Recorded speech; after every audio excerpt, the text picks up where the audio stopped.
fecha, porque ellos calcularon 1000 veces la fecha y en ese aspecto no había un error, sino que el evento que habían anunciado, ellos veían que en algo se habían equivocado. Y ellos lloraban con mucha amargura también. Piensen ustedes que los hermanos dejaron perder todas sus cosechas, porque para qué iban a dedicarse a trabajar en la cosecha si faltaba tan poco para que Cristo viniera, y ocuparon todos sus días, cada día, para predicar. Entonces ellos vivían de la cosecha, era anual, significaba que ya no tenían cómo vivir para el resto del año. La familia Bates, el pastor José Bates y su esposa, vendieron su casa y con la plata mandaron libros a Sudamérica en barcos, a África, a Asia, y quedaron sin casa, pero total, Cristo iba a venir.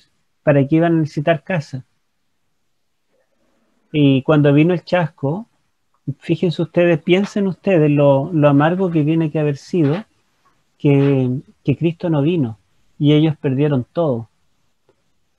Pusieron todas sus esperanzas en ese momento.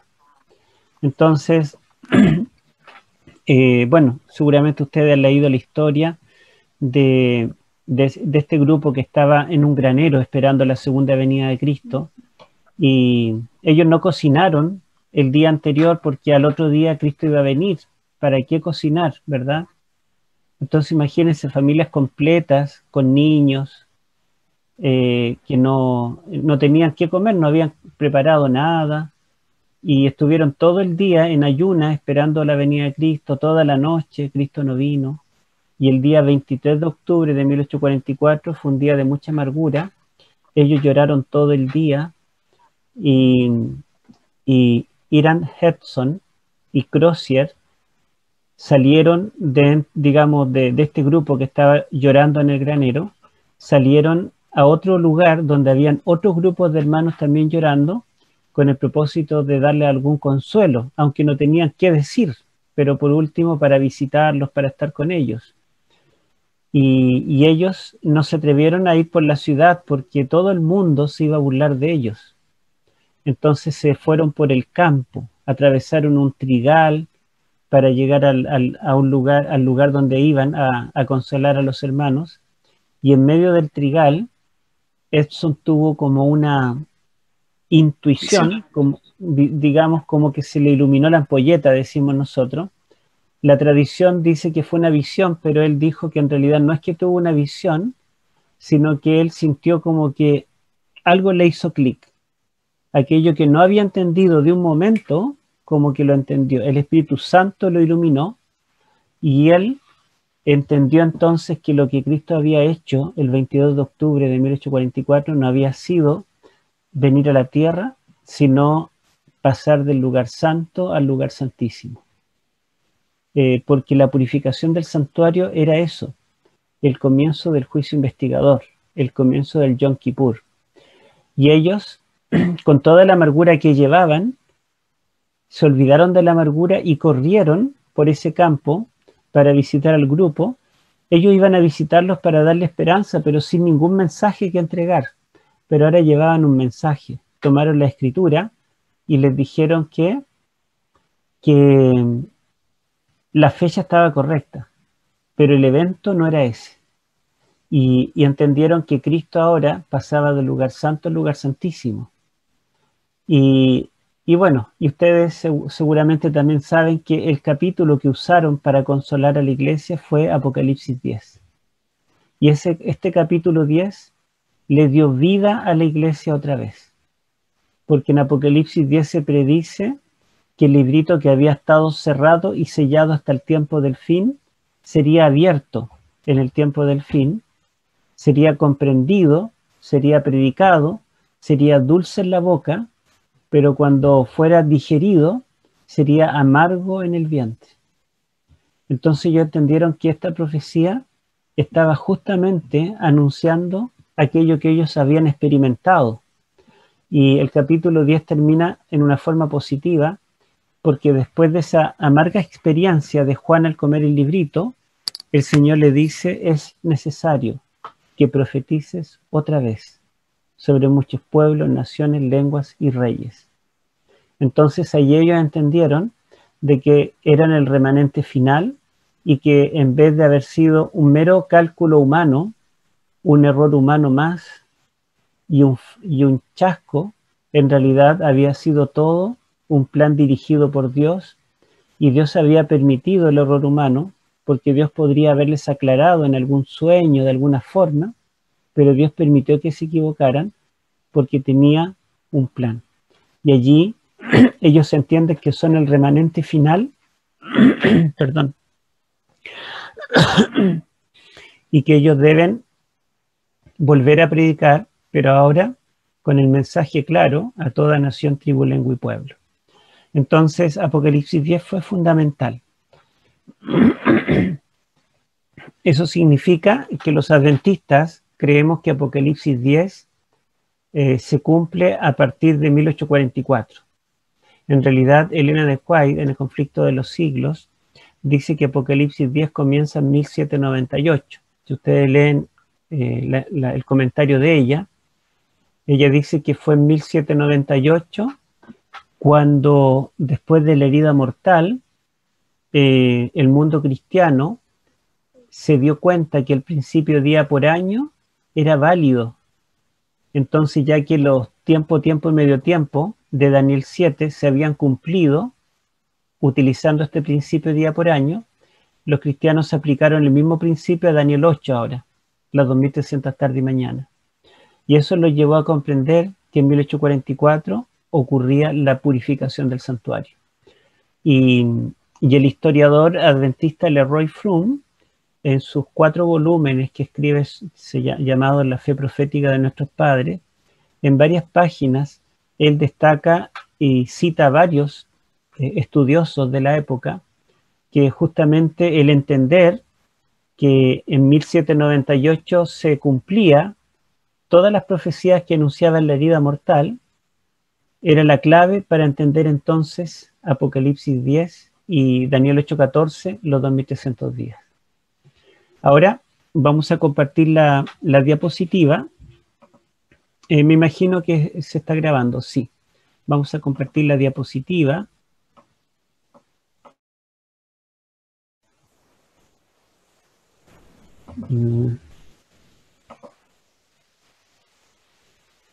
Acá. Ya. Apocalipsis 10, el librito abierto.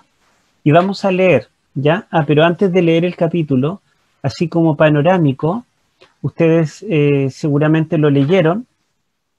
Dice que ve un ángel, más o menos como el dibujo de acá, un ángel fuerte, gigante, que bajó del cielo con un librito abierto en su mano y puso su pie derecho sobre el mar y el izquierdo sobre la tierra.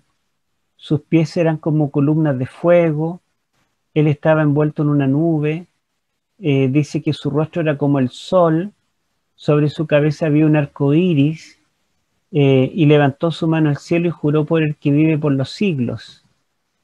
Entonces, eso más o menos lo que ve, pero es interesante que este librito, Juan, que está abajo, contemplando a este ser glorioso, escucha una voz del cielo que lo manda a pedir el libro a este ser glorioso. Este ser entrega el libro a Juan y la voz del cielo le ordena a Juan que se lo coma. Juan obedece y se lo come, y cuando lo comió era dulce en su boca como la miel. Pero cuando lo digirió, dice la escritura que amargó su vientre.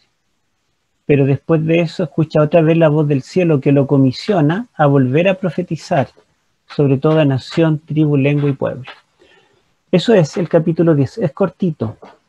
Sin embargo, hay que tener en cuenta el contexto. Vamos a leer. Antes de ver el contexto, los adventistas lo interpretamos así, pero ¿creen ustedes que los católicos, los evangélicos, los testigos de Jehová, lo entenderán igual que nosotros? ¿Ellos creerán que Apocalipsis 10 se refiere al movimiento adventista y el chasco que experimentó en 1844? No, ¿verdad? No creen de la misma forma. Bueno, entonces vamos a ver algo del contexto. Detalles estructurales, ¿sí? Lo que siempre tratamos de hacer al principio es que ustedes ven que están sonando las trompetas del Apocalipsis. Después de la sexta, el capítulo 10 está acá. Las 7 trompetas abarcan los capítulos 8 al 11. Entonces, cuando estudiamos el capítulo 10, pertenece a un contexto. El capítulo 10 no podemos entenderlo en forma aislada. Debemos entenderlo en el contexto de las trompetas. Fíjense ustedes qué importante. ¿Mm? Sigamos. Si ustedes recuerdan, dijimos que las primeras 4 trompetas están separadas de las últimas 3, porque las 4 primeras trompetas son breves y todas son juicios, ¿verdad?, que vienen sobre el Imperio Romano. Hay una mensajera celestial que es un águila que separa estos dos bloques, porque las últimas 3 las anuncia como los 3 ayes del Apocalipsis.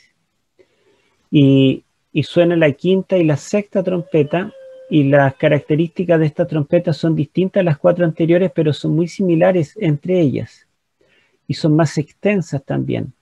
En ambas hay ejércitos demoníacos, ¿verdad? Voraces, destructores, pero antes de sonar la séptima trompeta aparece otra vez mensajeros de Dios. Aparece el capítulo 10 y el 11. En el capítulo 10 el ángel con el librito, y en el capítulo 11 los 2 testigos. Y después de eso suena la séptima trompeta. Entonces tenemos 3 secuencias. Las 4 primeras que anuncian los juicios de Dios contra el Imperio Romano pagano, que fue el primero en perseguir al cristianismo en los primeros siglos de la historia de la era cristiana. Después viene el papado durante los 1260 años que lo tenemos allí. Y finalmente la Roma resucitada del tiempo del fin, que será juzgada con la séptima trompeta. Allí tenemos las fechas de lo que duran las 4 primeras trompetas. Ustedes ven que es poco, en menos de 100 años. En cambio, las trompetas quinta y sexta duran 1260 años.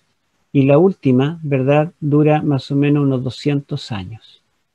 Sigamos. Esto quiere decir que el capítulo 10 lo tenemos acá, antes de la séptima trompeta, pero no después de la sexta, sino dentro de la sexta. Antes de ver esto, recordemos otra vez lo que dice el águila, Apocalipsis 8:13. Ahora sí vamos a pedir, a ver, le había pedido, yo no puedo ver todos los nombres acá, pero le había pedido... Héctor, yo leo. Eduardo. Ya, Eduardo, ya. Ese. 8:13. 8:13, sí. Miré y oí volar un águila por en medio del cielo, diciendo a gran voz: ay, ay, ay de los que habitan en la tierra, por razón de los demás toques de trompeta que los 3 ángeles aún no han de tocar. Ya. Entonces, después de sonar las 4 primeras trompetas, aparece el águila que anuncia las otras 3 trompetas y le llama ayes. Ay, ay, ay, a causa de las 3 toques de trompeta. Inmediatamente comienza a tocar la quinta. Y en el versículo 12, a ver si lo lee, o mejor la hermana Buzo, que también ella nos iba a leer, el versículo 12 del capítulo 9. El 9. Y el primer ay es pasado. He aquí vienen aún 2 ayes, más después de estas cosas. Ya. Entonces el primer ay ya pasó, pero faltan 2. Por lo tanto, la quinta trompeta abarca el capítulo 9, 1 al 12, y 1 al 11, y el 12 el águila vuelve a hablar para anunciar que ese ay, o esa trompeta terminó, pero faltan 2. Inmediatamente en el versículo 13 comienza a tocar el sexto ángel. Pero fíjense, a ver, hermano Eduardo, el capítulo 11, 14. 11, 14.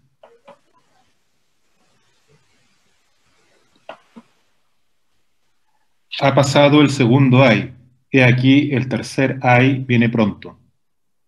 Ya. Entonces, si el primer ay es la quinta trompeta y abarca los versículos 1 al 11, y el segundo ay es la sexta y abarca el capítulo 9, 13 al 11, 13, significa que el capítulo 10 es parte de la sexta trompeta o del segundo ay, ¿verdad?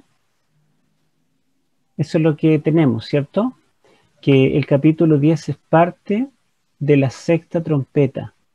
Por lo tanto, el anuncio en la primera parte de la sexta trompeta, que es la caída de Roma papal en 1798, tiene que darnos la clave para entender el capítulo 10. ¿En qué fecha dice Elena de White en el conflicto de los siglos que comienza el capítulo 10? En 1798. 1798. Y nosotros habíamos deducido que la sexta trompeta es tocada en 1798. Así que se dan cuenta de que hay armonía. Bueno, vamos a ver entonces otro detalle estructural. Esto se lo muestro acá, me parece que ya lo habíamos mostrado, pero dijimos que un teólogo nuestro, el doctor Kenneth Strand de Andrews, que ya falleció, buscó los motivos teológicos o las historias del Antiguo Testamento de las cuales el Señor tomó para anunciar los juicios del Apocalipsis, tanto las trompetas como las plagas. Y él descubrió que se tomaron dos historias o dos motivos teológicos. Uno, la historia de las plagas sobre Egipto, y luego la historia de la caída de Babilonia. Estas dos potencias oprimieron al pueblo de Dios y el pueblo de Dios estuvo cautivo, pero salió en un éxodo, el primer éxodo, el éxodo de Egipto, y el segundo éxodo, el éxodo de Babilonia. Entonces, las 5 primeras trompetas, si nosotros recordamos los eventos de las trompetas, que aquí son simbólicas, en Egipto las vimos a través de las plagas que fueron literales. En cambio, desde la sexta trompeta en adelante vemos que el motivo teológico o el motivo histórico que es evocado es otra historia. De aquí en adelante es la historia de la caída de Babilonia, ya que en la sexta trompeta el juicio cae sobre el gran río Éufrates. Y recordemos que Babilonia cayó después que el Éufrates fue secado. Entonces la sexta trompeta, la séptima trompeta, capítulo 12, capítulo 13, capítulo 14, tienen como trasfondo histórico la caída de Babilonia, y en el capítulo 14 se anuncia explícitamente y a gran voz. El segundo ángel dice, ha caído Babilonia. Por lo tanto, Babilonia aquí está en forma implícita a través del río Éufrates, pero en el capítulo 14 explícitamente es mencionada, y el motivo histórico que permea todos estos capítulos, capítulos 9, 13 en adelante, 10, 11, 12, 13 y 14, es la caída de Babilonia, pero el capítulo 8 y la primera parte del capítulo 9, el motivo histórico son las plagas sobre Egipto. Y cuando comenzamos el capítulo 15 en adelante, se repite. El motivo de las 5 primeras copas son también las plagas sobre Egipto. Vemos un paralelo entre los acontecimientos de las 5 primeras copas con algunas de las plagas que cayeron en Egipto. Pero en la sexta copa dice que fue derramada también sobre el gran río Éufrates. Y el río Éufrates nos recuerda otra vez la caída de Babilonia. Y esto continúa, capítulos 16, 17 y 18, y en el capítulo 18 hay otra vez un ángel que proclama a gran voz, ha caído Babilonia. Entonces, desde la sexta copa hasta el final del capítulo 18, el motivo histórico que está detrás de estos símbolos es la caída de Babilonia, diferente al de las 5. Por lo tanto, la sexta trompeta que tenemos acá, ¿verdad?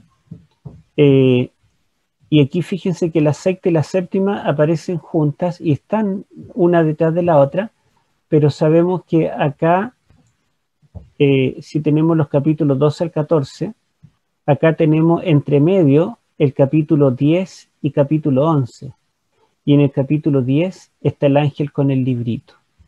O sea, el motivo histórico que está detrás de esta simbología sería la caída de Babilonia.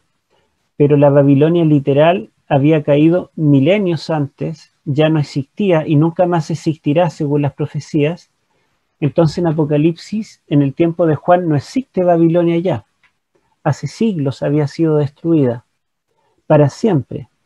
Entonces la Babilonia que se anuncia aquí su caída es la Babilonia simbólica. ¿Cuándo tuvo su caída histórica Babilonia? En 1798. La sexta trompeta, anuncia la caída en 1798 e inmediatamente en el capítulo 10 tenemos que, así como cuando cae Babilonia, en tiempo de Ciro, salió un remanente de Babilonia. ¿Se acuerdan? Porque Ciro es el mismo que libertó al pueblo de Judá y dio un decreto para que volvieran a su patria, a la Canaán terrenal, y restauraran el templo. Entonces la caída de Babilonia, en la historia del Antiguo Testamento, era al mismo tiempo el éxodo del remanente, la salida del remanente desde Babilonia hacia la tierra prometida. Entonces en Apocalipsis, la sexta trompeta está anunciando no solo la caída de Babilonia o la herida de muerte, sino el éxodo del remanente final desde Babilonia, desde las iglesias apostatadas, hacia la Canaán celestial. Bueno, y esto los prepara ese remanente para enfrentar la última crisis que está relatada en los capítulos 12 al 14. Vamos a avanzar. Bueno, aquí yo no cambié este título, pero claramente el personaje central es Cristo. Sin embargo, quiero que leamos. Vamos a leer el capítulo 10, los primeros 3 versículos. No recuerdo a quién le toca, parece que a la hermana Buzo, hermana Nélida. Capítulo 10. Sí. ¿Ya? Sería 1 al 3. Ya. Y vi otro ángel fuerte descender del cielo, envuelto en una nube, y un arco iris sobre su cabeza, y su rostro era como el sol, y sus pies como columnas de fuego. Y tenía en su mano un librito abierto, y puso su pie derecho sobre el mar, y el izquierdo sobre la tierra. Y clamó a gran voz, como cuando un león ruge, y cuando hubo clamado, 7 truenos emitieron sus voces. Gracias. Bueno, entonces el capítulo 10 comienza cuando Juan ve a un ángel fuerte que desciende del cielo. Y esto nosotros, bueno, lamentablemente, bueno, fue bueno por una parte, malo por otra, que en la Edad Media nos dividieron la Biblia en capítulos y en versículos, porque originalmente la Biblia era leída de corrido, así la escribió Juan y los autores bíblicos.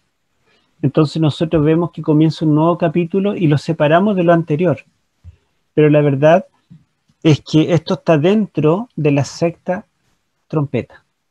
La sexta trompeta comenzó cuando dice que fueron soltados los 4 ángeles que estaban en torno al río Éufrates y fueron soltados ejércitos destructores contra el Éufrates para ejecutar el juicio que estaba anunciado para una hora, día, mes y año señalado.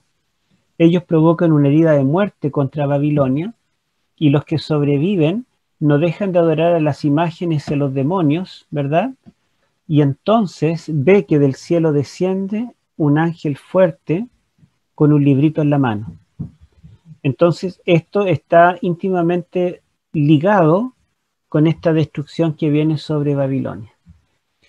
Este ángel fuerte dice ángel, pero prácticamente todos los autores, tanto católicos, evangélicos y adventistas incluyéndonos, creemos que este ángel fuerte es Cristo, excepto los mormones que piensan que es el ángel Moroni que descendió, ¿verdad?, del cielo. Pero el resto del cristianismo pensamos que este ángel es Cristo. La palabra ángel significa mensajero. Un mensajero celestial desciende. Y de hecho en su mano trae un librito abierto. Ese es el mensaje que trae. Y este ángel fuerte pensamos que es Cristo porque su rostro era como el sol. Y en el capítulo 1, Cristo aparece, el Hijo del Hombre, el que estuvo muerto y vivió, y dice que su rostro era como el sol también. Además de eso, se nos dice que este ser glorioso tenía el arco iris sobre su cabeza. Yo voy a apagar esta luz porque me está hiriendo la vista. Entonces, en el Apocalipsis solamente aparece 2 veces el arco iris, sobre este ángel fuerte y sobre el que está sentado en el trono en el capítulo 4, versículo 3, que es Dios el Padre. Por lo tanto, este ser tiene características divinas.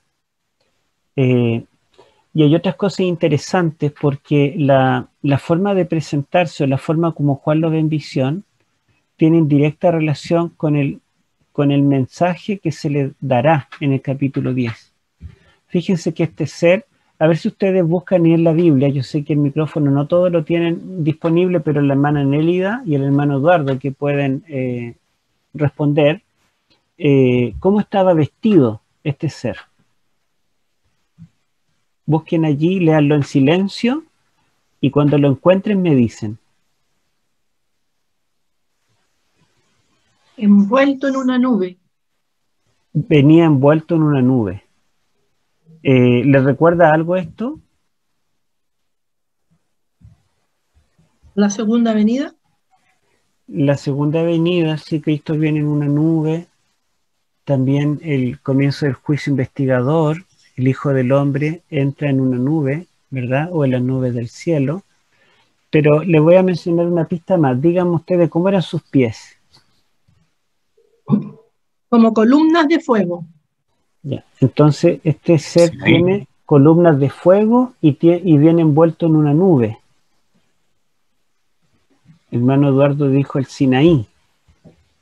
Sí, el Sinaí, pero la primera vez que Dios aparece en una nube y en una columna de fuego es en el capítulo 13 de Éxodo, la noche que Dios liberó a su pueblo de Egipto. ¿Se acuerdan? Sí. Dice que Jehová apareció de día en una nube y de noche en una columna de fuego. Y recuerdan ustedes que cuando Faraón se arrepintió y decidió perseguir a los israelitas en sus carros, dice que Jehová se interpuso entre los 2 campamentos en una columna de fuego y los egipcios no podían traspasar esa línea. Y nos dice la escritura que durante todo el éxodo, los 40 años, de día Jehová estaba en la columna, perdón, en la nube, porque los protegía del sol quemante del desierto, y de noche estaba en la columna de fuego, porque los protegía de las bajas temperaturas del desierto. Entonces, la presencia de Dios estuvo continuamente con el remanente que Él sacó de Egipto, a través de la columna de fuego y a través de la nube. A ver, yo veo que alguien escribe, voy a tratar de verlo. Siempre tengo problemas para poder leer lo que... no, la verdad es que no sé cómo leerlo. Pero bueno. Entonces, esto nos recuerda el Éxodo. Dijimos que el motivo teológico desde la 6ª trompeta en adelante es la caída de Babilonia. Pero a pesar de eso, está llevándonos la mente también al éxodo de Egipto. ¿Sí? Y la verdad es que ambos tienen algo en común. Tanto de Egipto como de Babilonia, Dios sacó un remanente. Y nosotros creemos que el capítulo 10 de Apocalipsis está hablando del surgimiento del remanente final. Entonces yo les pregunto, el que los adventistas comprendieron en 1844 que aquí el capítulo 10 estaba hablando del surgimiento del remanente final, es algo que está fuera de contexto. Ellos quisieron encajar su historia, su experiencia, justificarse de alguna forma con este capítulo, o vemos que la simbología, el lenguaje, desde el versículo 1 en adelante, está apuntando a esto. Yo veo claramente que aquí la forma como se presenta Cristo, las características del librito, la voz de Él, el juramento que hace y cada detalle nos está diciendo de que el Señor está sacando un remanente de una Babilonia caída. Fíjense que el remanente que Dios saca de Egipto en la columna de fuego y en la nube, lo saca de Egipto después de haber traído sus juicios contra Egipto. Y cuando Dios saca el remanente de Babilonia, Dios saca ese remanente después de haber traído sus juicios sobre Babilonia. Y los profetas, sobre todo Jeremías y Ezequiel, cuando anuncian la liberación del pueblo de Dios de Babilonia, le llaman el segundo éxodo. Entonces están vinculando la historia del éxodo de Egipto con la historia de la caída de Babilonia.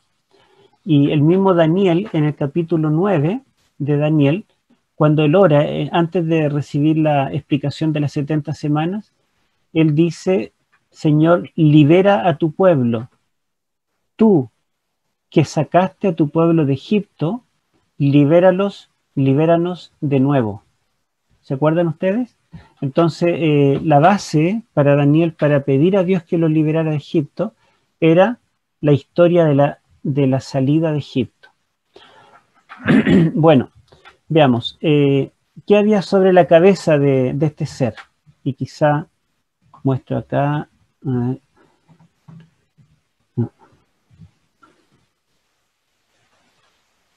¿Qué había sobre la cabeza de este ángel? Un arco iris. Un arco iris. ¿Se acuerdan cuál fue la primera vez en la Biblia que apareció un arco iris? En el diluvio. En el Después diluvio. del diluvio. Claro, después que Dios trajo sus juicios sobre un mundo impío y Dios salvó a un remanente en el arca. ¿Se acuerdan? Entonces fíjense que cada detalle de esta visión del capítulo 10 está hablando de un remanente, está hablando de la destrucción de los apóstatas y la salvación de un remanente fiel. Eso lo podemos ver en el diluvio, lo podemos ver en la historia del Éxodo, lo podemos ver en la historia de la caída de Babilonia, y podemos ver que eso ocurrió entonces también en 1844. Bien, vamos a continuar. Habíamos llegado acá. ¿Qué más podemos decir del capítulo 10? Dice que este ser traía en su mano un librito abierto.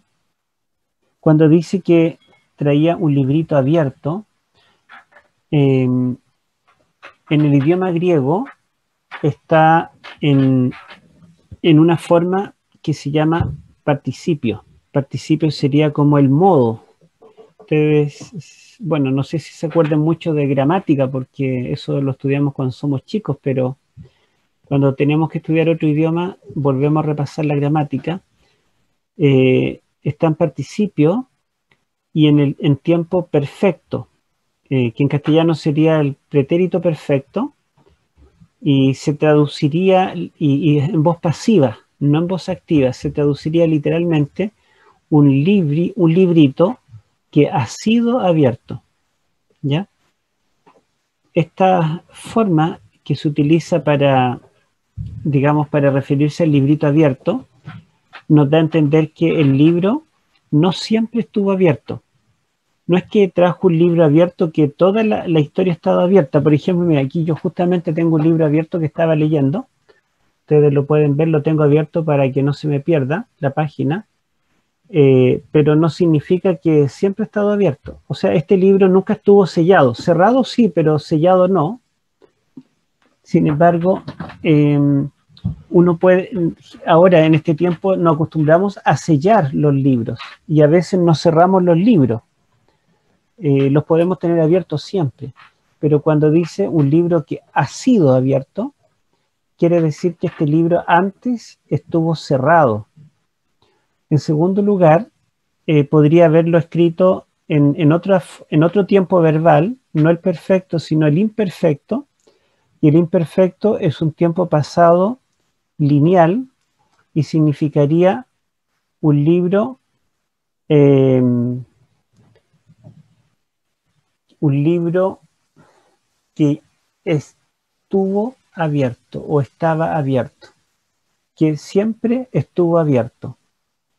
Esto, ¿verdad? Con el perfecto, como les digo, no expresa esa idea, sino expresa la idea de que ha sido abierto y que antes estuvo cerrado. Hay otro tiempo verbal que es el aoristo y es un pasado puntual parecido al pretérito indefinido de lo español y se traduciría fue abierto.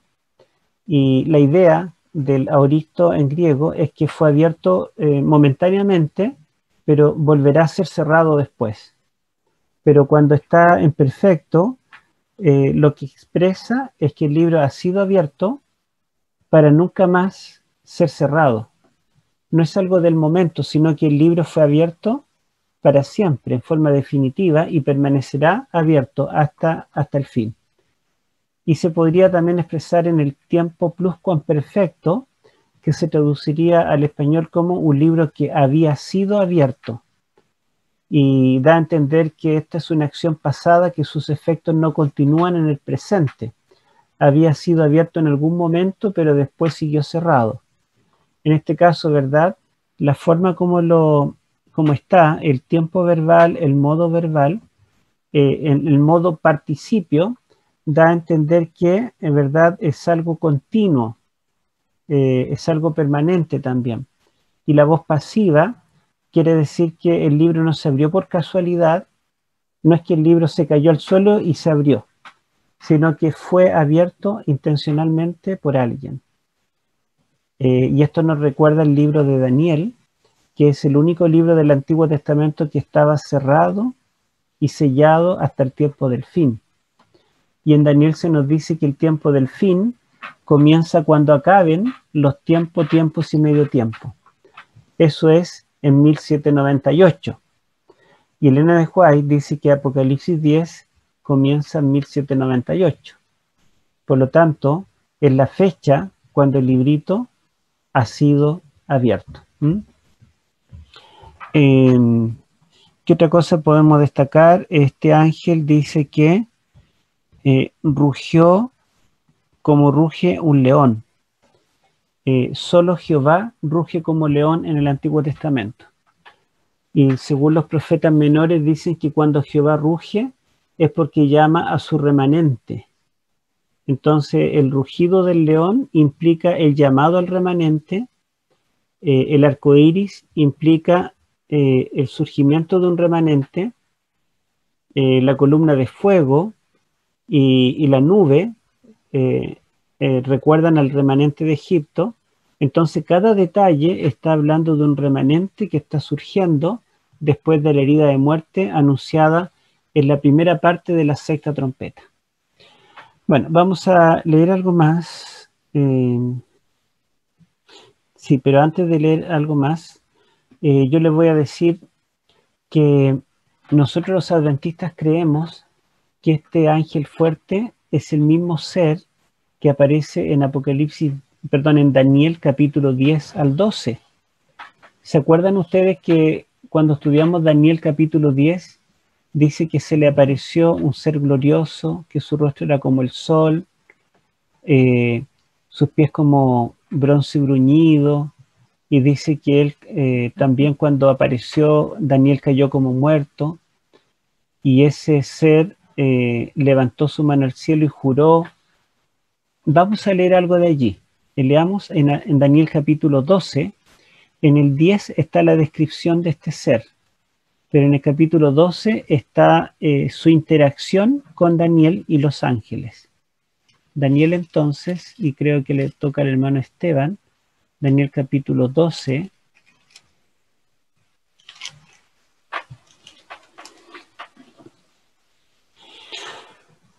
A ver, vamos a leer desde el versículo 4 en adelante y vamos a leer desde el 4 al 7. Ok. Pero tú, oh Daniel, cierra las palabras y sella el libro hasta el tiempo del fin. Muchos correrán de un lado para otro, y se incrementará el conocimiento. Yo, Daniel, miré y he aquí que dos estaban de pie, uno de este lado en la orilla del río y el otro al otro lado en la orilla del río. Entonces dije al hombre vestido de lino que estaba sobre las aguas del río: ¿Cuándo será el final de estas cosas sorprendentes? Escuché al hombre vestido de lino que estaba sobre las aguas del río, quien alzó su mano derecha y su mano izquierda al cielo, y juró por el que vive por los siglos, que será por un tiempo, tiempos y medio tiempo. Todas estas cosas se cumplirán cuando se acabe el quebrantamiento de la fuerza del pueblo santo. Ya. Miren qué interesante. Comienza aquí el relato mencionando que el libro de Daniel debe ser cerrado y sellado, pero no para siempre, sino hasta el tiempo del fin. Entonces luego dice que este varón glorioso, que su rostro es como el sol, que estaba sobre las aguas del río, que en el capítulo 10 de Daniel, él lo describe, ¿verdad? Y todo el capítulo 11, mientras se le narra los acontecimientos históricos, él está viendo el rostro de este ser glorioso. Entonces en el capítulo 12, cuando ya termina la revelación, dice que él continúa mirando a este ser glorioso, siempre estuvo allí, sobre el río Ulai, pero ahora dice que aparecen otros dos testigos, dos seres celestiales, uno a cada lado del río. Y estos seres hacen una pregunta a este ser glorioso y le preguntan, ¿verdad? ¿Hasta cuándo durarán las cosas maravillosas que hace el rey del norte? Estas cosas maravillosas o sorprendentes son persecución a los santos, blasfemia contra Dios, y dice que estas obras de este poder apóstata serán por tiempo, tiempos y medio tiempo, y cuando se acabe la persecución al pueblo santo, es decir, en 1798, todas las cosas del tiempo del fin serán cumplidas y el libro, por tanto, será abierto. Y esto, cuando lo dice este ángel, no lo dice en forma trivial, sino que dice que él levantó su diestra y su siniestra al cielo y juró por el que vive por los siglos, que será por tiempo, tiempo, medio tiempo. Entonces leamos ahora Apocalipsis 10, volvamos a Apocalipsis 10, hermana Nélida, capítulo 10 de Apocalipsis, ¿Ya?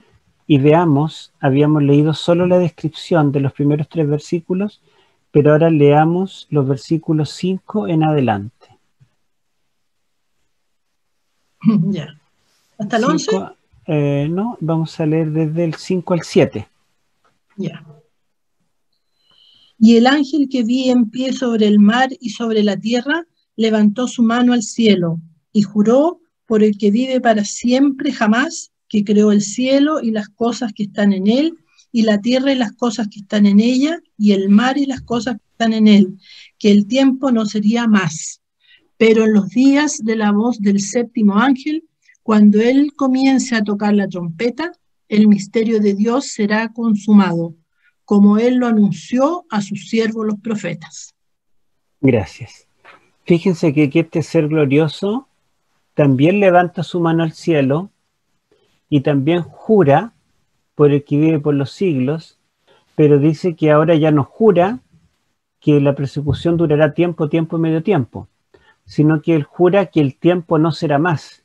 Y la palabra tiempo allí en griego significa periodo. El periodo no será más. ¿Cuál es el periodo? Es un periodo que Dios anunció a través de sus siervos los profetas.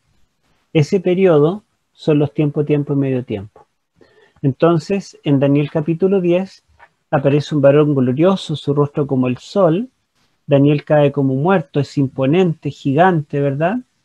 Y luego aparecen dos seres, uno a cada lado, dos testigos, y dice que este varón, estos seres le hacen una pregunta, este varón responde con un juramento, y al jurar levanta sus manos al cielo y jura por el que vive por los siglos, y jura que el periodo de tiempo, tiempo, medio tiempo, durará hasta el tiempo del fin.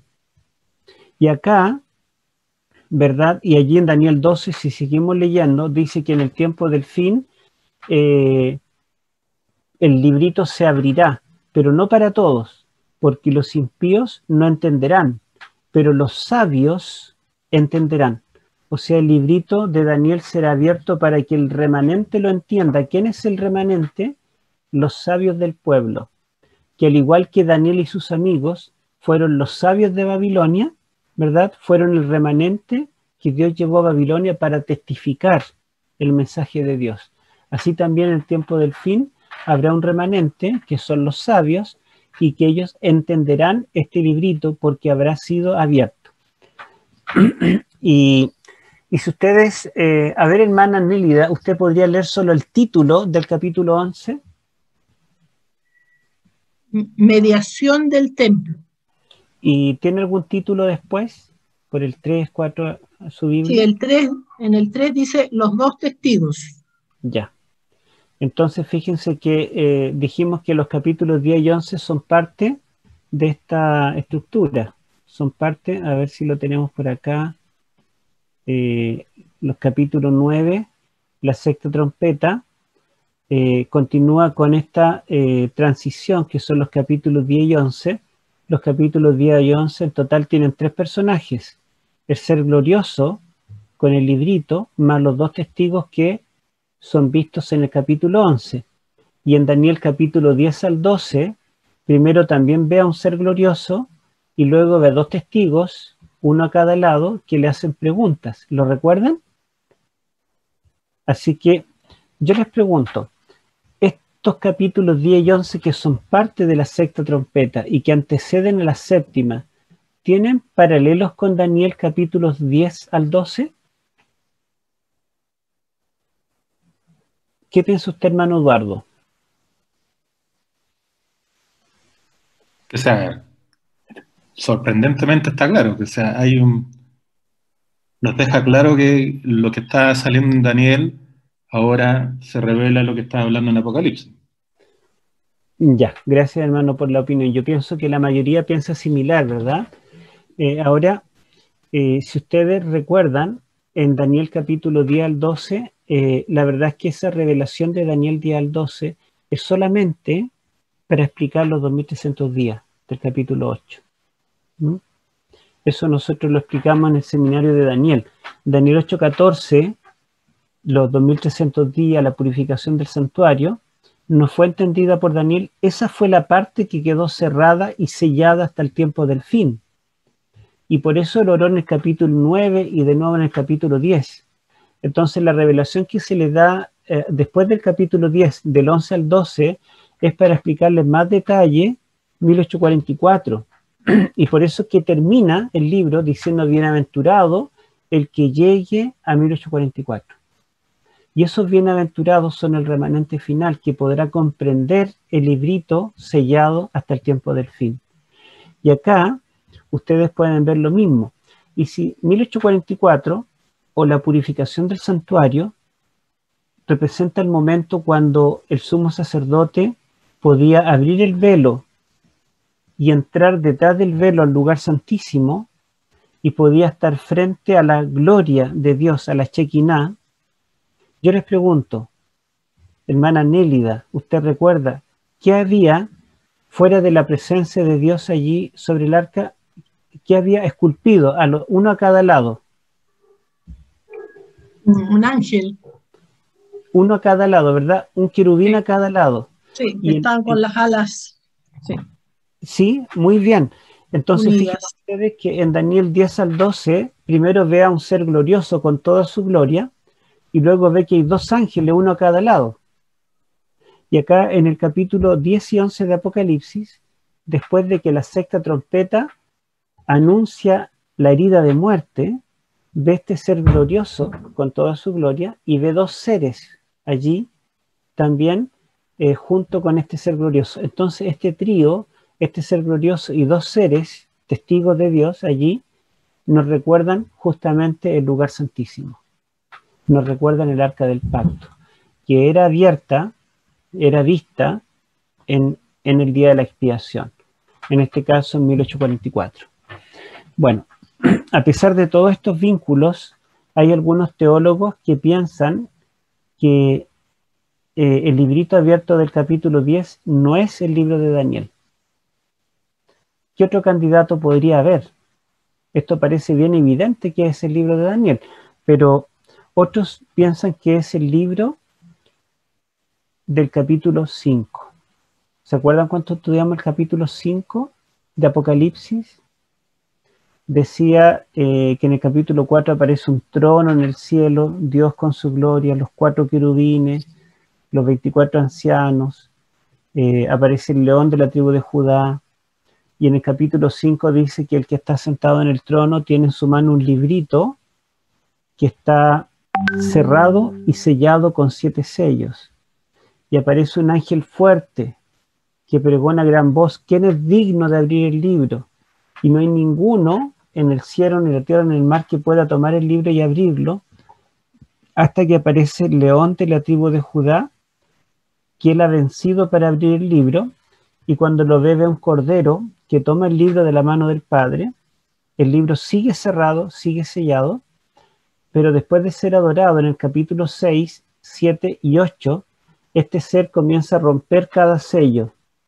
En el capítulo 8:1 rompe el último sello y comienzan a sonar las trompetas. En ningún momento dice que lo abrió, solamente llegó a desellarlo. Entonces queda la expectativa en qué momento el librito estará abierto en la mano de Cristo.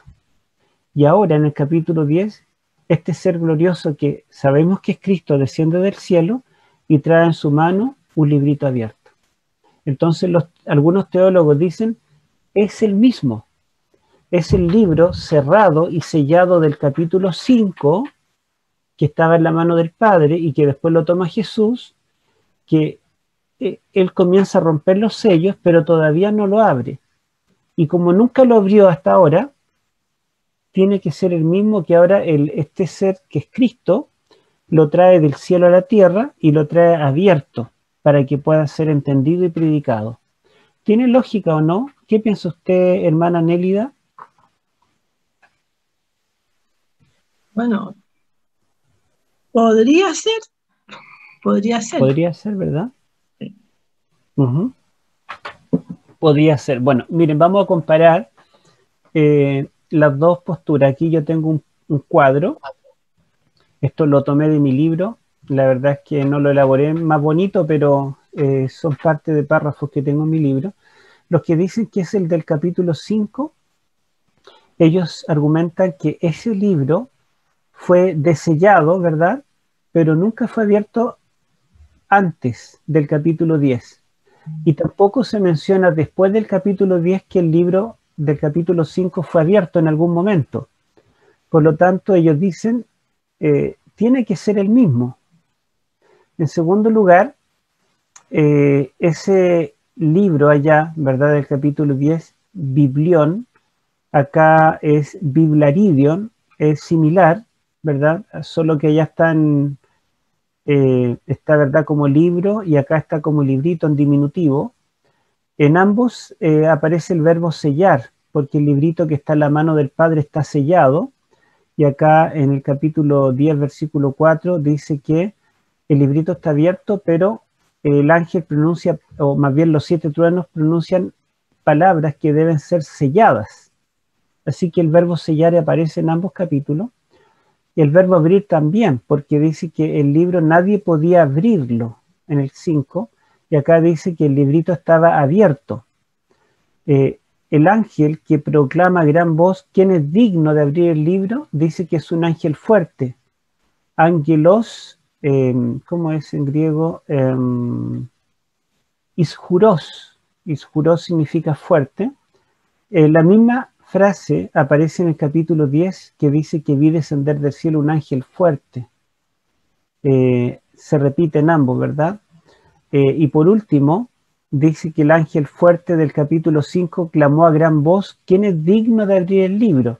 Y acá en el 10 dice que este ángel fuerte se paró sobre la tierra y el mar y clamó a gran voz como ruge un león. Así que ellos dicen, todos estos paralelos nos hacen pensar que el librito del capítulo 10 es el mismo del capítulo 5.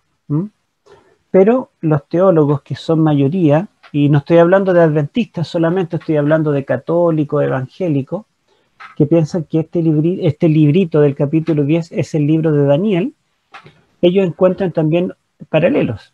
Por ejemplo, en ambos viene un ser con características divinas al profeta, ¿verdad? Que ya lo mencionamos. Este ser alza sus manos al cielo, tanto en Daniel como en Apocalipsis, realiza un juramento. Y es interesante que son los únicos pasajes en toda la Biblia donde hay seres celestiales que realizan juramentos. Y de hecho en Apocalipsis es el único juramento que tenemos. Y en Daniel es el único juramento que tenemos. Y el juramento es con las mismas palabras. En Daniel y en Apocalipsis, este ser jura por el que vive por los siglos de los siglos. Ambos juran por un periodo que en Daniel son los tiempo, medio tiempo, que es futuro, y en Apocalipsis es un juramento que este periodo terminará. También dice que después de este, claro, esto es lo mismo, el mismo punto.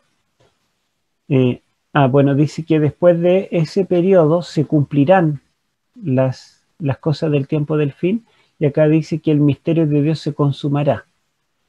Y solo el librito de Daniel fue cerrado y sellado hasta el tiempo del fin, y claramente el capítulo 10 debemos ubicarlo en el tiempo del fin, porque la sexta trompeta, este capítulo es parte de la sexta trompeta, y la sexta trompeta suena en el tiempo del fin, en 1798. Así que tenemos argumentos para ambos, pero son más de peso los del capítulo 10. Les voy a mencionar algunas minucias para que ustedes, ¿verdad?, se den cuenta de que lo más probable es que sea el de Daniel y no el librito que está en el cielo, en la mano del Padre. En primer lugar porque, bueno, aquí lo menciona, que la palabra libro en Daniel 5, en Apocalipsis 5 es biblión, que significa libro, pero la palabra libro en Apocalipsis 10 es biblaridion, que es un diminutivo, literalmente librito. Y es el único capítulo de la Biblia donde aparece la palabra librito en diminutivo. La palabra más común es biblión, que aparece en Apocalipsis por lo menos unas 10, 20 veces. Pero la palabra librito es única en el capítulo 10. Por lo tanto, si fuera el mismo, habría utilizado la misma palabra, pero utiliza una palabra diferente, ¿ya? La idea es que el libro del capítulo 10 es más pequeño que el libro que está en la mano del Padre en el capítulo 5. En segundo lugar, es verdad que en ambos se menciona un ángel fuerte y que clama a gran voz, pero el ángel fuerte del capítulo 5 de Apocalipsis no es Cristo, porque este ángel fuerte proclama quién es digno de abrir, pero ni siquiera él es digno de tomar el libro ni de abrirlo. El que es digno de abrirlo es Cristo, que aparece como el león de Judá o el cordero inmolado. Él es el que toma el libro, pero el ángel fuerte que aparece acá en el capítulo 10 claramente es Cristo, ¿verdad?, que tiene el libro en su mano y tiene todas las características divinas, incluso el arco iris sobre la cabeza, que acá en el 5 lo tiene el Padre. Entonces, mientras acá el ángel fuerte es un ángel, Cristo aparece como cordero, acá el ángel fuerte es Cristo. Cuando dice que el libro está en la mano del Padre, y acá también dice que el libro está en la mano de este ángel, la preposición griega es diferente, independiente cómo la traduzca el texto. Acá en el capítulo 5 la preposición es epi, que literalmente significa sobre. Y esta preposición se utiliza justamente para hablar de un libro grande. Por ejemplo, yo puedo decir que en mi mano tengo este vaso porque me cabe en mi mano, o puedo tener mi Biblia. Fíjense, yo tengo la Biblia en mi mano, pero yo no puedo decir que tengo este libro en mi mano. La verdad es que lo puedo tener sobre mi mano, pero no puedo tenerlo todo en mi mano, porque es muy grande. Entonces acá en el 5 dice que el librito está epi, en la mano de Dios, y después epi, en la mano del Cordero. Pero epi significa literalmente sobre. En cambio, en el capítulo 10 dice que el libro está en la mano del ángel y después en la mano de Juan. traducción es en, que significa literalmente en su mano. Por lo tanto, ¿verdad? Hay diferencias en el libro del capítulo 5 con el librito del capítulo 10. Así que tendríamos que el mejor candidato para identificar al libro del capítulo 10 de Apocalipsis es el libro de Daniel, específicamente el mensaje que tiene que ver con el juicio investigador de Daniel 8:14 y los otros paralelos donde, digamos, Daniel no entiende esa etapa final de la historia profética y es lo que está abierto y es entendido en el tiempo del fin. Ahora, si esto es así, ¿por qué hay paralelos, aunque no sean idénticos, pero por qué hay paralelos con el libro del capítulo 5? Porque tampoco es casual, ¿verdad?, que haya tantos paralelos. No sé qué piensa el hermano Eduardo.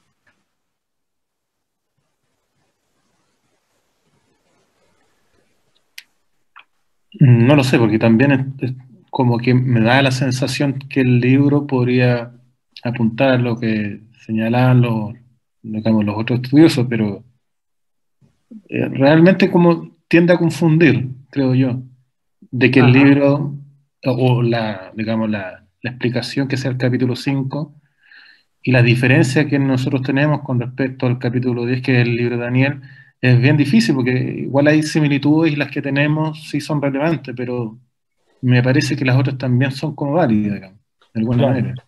claro. Digamos, si hacemos un estudio honesto, yo en mi libro de los ayes del Apocalipsis coloco todos los pros y los contras de cada una de las posiciones y la verdad es que me inclino, pero no solo yo, sino que los principales teólogos católicos, evangélicos, eruditos de renombre, se inclinan para concluir que es el libro de Daniel. Sin embargo, como digo, hay teólogos, eruditos también, que dicen que es el del 5. Y aún los que se inclinan porque es de Daniel, también reconocen que hay fuertes paralelos con el del 5. Entonces, ¿por qué están esos paralelos? Y yo pienso que como en el capítulo 5 y 6 se habla de un libro del cielo, y yo personalmente identifico ese libro como el libro de la vida, que sería abierto en 1844 en el juicio investigador. Entonces, mientras en el cielo el libro de la vida fue abierto en 1844, en la tierra el libro de Daniel, que nos explica el juicio, fue abierto también en 1844. O sea, yo creo que hay paralelos porque nos está diciendo que mientras en el cielo, ahora sí, el juez se sentó y los libros fueron abiertos, en la tierra también hay un libro que es abierto, el libro de Daniel, que nos habla de este juicio celestial. Ese pienso yo que es el paralelo. O sea, hay una intención, de todas maneras en Apocalipsis, de, digamos, hacernos pensar en este libro también. Pero en este caso, ¿verdad? Este libro siempre está en el cielo, es desellado en el cielo y el Cordero está en el cielo con él. En cambio acá, ¿verdad? Este libro lo trae a la tierra, es un libro que trae a la tierra, es un librito y el libro debe ser dado a Juan, no a Dios para que haga un juicio, sino a Juan. Juan debe comerlo, asimilarlo, debe proclamarlo, por lo tanto se refiere a un mensaje que debe ser proclamado en la tierra. Y si el mensaje que debe ser proclamado es el comienzo del juicio, es paralelo con el comienzo del juicio celestial, cuando este juicio que ya está, este libro que ya está desellado, debe ser abierto. Eso es lo que pienso yo. Pero se dan cuenta que hay varias cosas que debemos considerar, que no es tan fácil. Bueno, pero vamos a seguir leyendo, o vamos a seguir analizando esto. Yo tengo aquí otro cuadrito, que es justamente lo que yo les mencionaba, que este capítulo 10 evoca varios eventos, evoca la historia del diluvio a través de la figura del arco iris, evoca la historia de Sodoma y Gomorra, porque en Sodoma y Gomorra también vinieron 3 seres. Si ustedes recuerdan a Abraham, eso está en Génesis capítulos 18 y 19, dice que vino un ser glorioso, o bueno, un ser que era claramente Cristo, con otros 2 testigos, otra vez 3 seres, y este ser quedó conversando con Abraham e hizo un juicio investigador, donde comenzó a revelarle a Abraham los motivos por el cual iba a realizar el juicio contra Sodoma y Gomorra. Y Abraham comienza a regatear con este ser, mientras los otros 2 varones fueron enviados a Sodoma a rescatar al remanente de allí, a Lot y a sus amigos.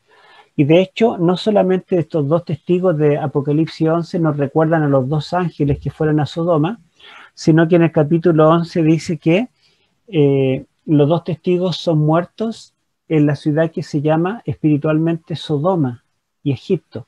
O sea, está uniendo la historia de Sodoma con la historia de Egipto. Y también la historia de la salida de Babilonia también está evocada acá. Y fíjense ustedes que en todos estos eventos que están evocados en este capítulo, hay digamos, un juicio contra ese mundo impío. En el diluvio ya lo mencionamos, ¿verdad? Dios destruye el mundo antidiluviano por apóstata impío. En Sodoma y Gomorra Dios destruye las ciudades también por impías. En Egipto Dios destruye ese imperio, el ejército egipcio por impío. En Babilonia Dios destruye a Belsasar y a los que estaban con él también por impíos y blasfemos. Y en el remanente final Dios destruye primeramente al cristianismo apóstata, ¿verdad? Con la herida de muerte.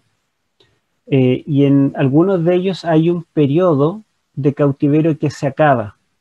Cuando Dios destruye a este imperio, ¿verdad? O le manda sus plagas, es al final del periodo profetizado a Abraham de 430 años de cautiverio. Acá, cuando Dios, digamos, Babilonia cae en las manos de Ciro, es cuando se acaba el periodo de cautiverio profetizado por Jeremías, que son los 70 años. Y cuando en Apocalipsis 9, dice que se produce la herida de muerte contra el poder que está sobre el Éufrates, dice que se cumple en la hora, día, mes y año señalado, que es el final del periodo profetizado de 1260 días. En todos hay un remanente. En el diluvio hay un remanente que es Noé y su familia, en Sodoma un remanente que es Lot y su familia, en Egipto un remanente que es Israel y las tribus, ¿verdad? Con Moisés y Aarón, 2 testigos también. En Babilonia hay un remanente que es salvado, liderados por Josué y Zorobabel, 2 testigos también. En Apocalipsis también hay un remanente que es salvado y también son liderados por los 2 testigos del Apocalipsis que resucitan para liderar este remanente. Bueno, ahí menciona el punto de los 2 testigos. Noé, cuando sale del arca, construye un altar y efectúa un sacrificio. Cuando el pueblo de Israel sale de Egipto, construyen el santuario, ¿verdad? Y sacrifican para Dios. Después del éxodo de Babilonia, cuando Josué y Zorobabel llegan a Jerusalén, reconstruyen el templo. Y el remanente que sale acá de esta Babilonia simbólica, este remanente de 1844 debe reconstruir el templo celestial que fue echado por tierra por el cuerno pequeño de Daniel 8, porque se le dice, mide el templo, el altar y a los que adoran en él.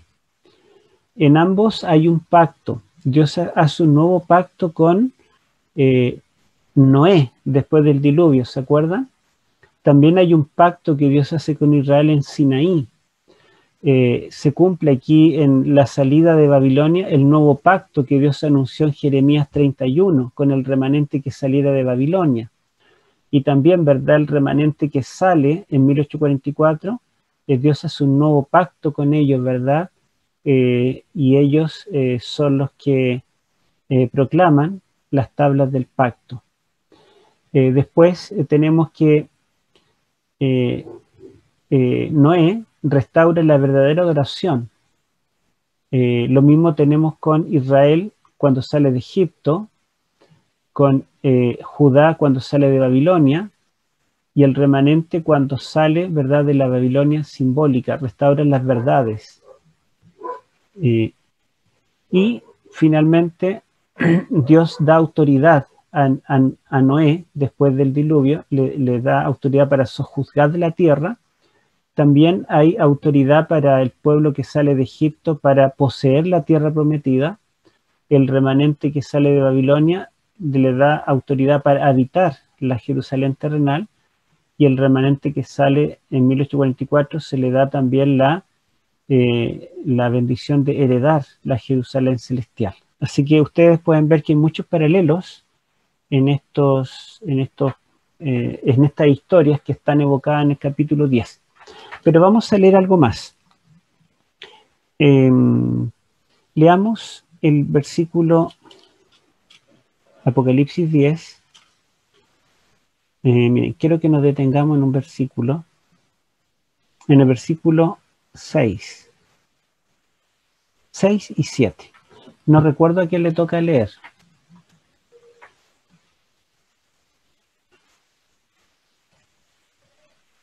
A ver, hermana Nélida. Lo puedo leer, ¿sí? ¿Ya? Y juró por el que vive para siempre jamás, que creó el cielo y las cosas que están en él, y la tierra y las cosas que están en ella, y el mar y las cosas que están en él, que el tiempo no sería más. Pero en los días de la voz del séptimo ángel, cuando él comience a tocar la trompeta, el misterio de Dios será consumado, como él lo anunció a sus siervos los profetas. Gracias. Bueno, fíjense ustedes que este ángel juró por el que vive por los siglos, pero también dice el que creó los cielos y las cosas que están en él, la tierra y las cosas que están en él, y el mar y las cosas que están en él. ¿Qué les recuerda esta terminología? Hermana Nelida, ¿le recuerda algo? La creación. Los cielos, sí, la creación. ¿Y qué más? El que hizo el cielo, la tierra, el mar y las cosas que estaban en ellos, ¿le recuerda algo? En el capítulo 6, cuando... no me acuerdo bien. Nos recuerda el cuarto mandamiento. Estoy seguro que alguien lo tiene que haber dicho por ahí. ¿Se acuerda? Sí, sí. En el cuarto mandamiento, ¿cierto? Dios dice que ahí veo el chat, lo encontré. A ver, vamos a leer. Sí, ahí hay varios hermanos que están diciendo el cuarto mandamiento el sábado. Justamente ese lenguaje, ¿verdad? Es el lenguaje del cuarto mandamiento. Entonces, quiere decir que este remanente que sale de la Babilonia simbólica debe restaurar también o debe proclamar al Dios creador. Debe restaurar la verdad del sábado, la verdadera adoración, tanto el tiempo como el espacio correcto de la adoración. Pero hay otro detalle que quiero llamar la atención. Dice, juró que el tiempo no será más, y yo les dije que la palabra griega aquí significa el periodo. El periodo que en Daniel es llamado tiempo, tiempo y medio tiempo. Es decir, este periodo de persecución que limitó al pueblo de Dios y lo masacró, no será más. Por lo tanto, el remanente que ahora está surgiendo no será perseguido, por lo menos mientras dure la sexta trompeta. Este remanente tendrá plena libertad para predicar. Y es un privilegio, ¿verdad? Nosotros nacimos en un tiempo en que no hay persecución. Y como toda la vida hemos vivido en este tiempo, pensamos que esto ha sido siempre. Pero la verdad es que este periodo es una excepción a la historia. En toda la historia del pueblo de Dios, el pueblo de Dios ha sido perseguido y oprimido. Fíjense que solamente el papado persiguió por 1260 años, más de un milenio. Entonces, nosotros que surgimos después de 1798, nacimos en un tiempo cuando el periodo de la persecución ya no sería más. Ese periodo terminó. Habrá otra persecución breve al final de la historia, pero ese periodo anunciado en Daniel ya no será más. ¿Mm? Pero lo que dice el versículo siguiente, cuando dice, pero en los días de la voz del séptimo ángel, cuando él comience a tocar la trompeta, ¿qué ocurrirá?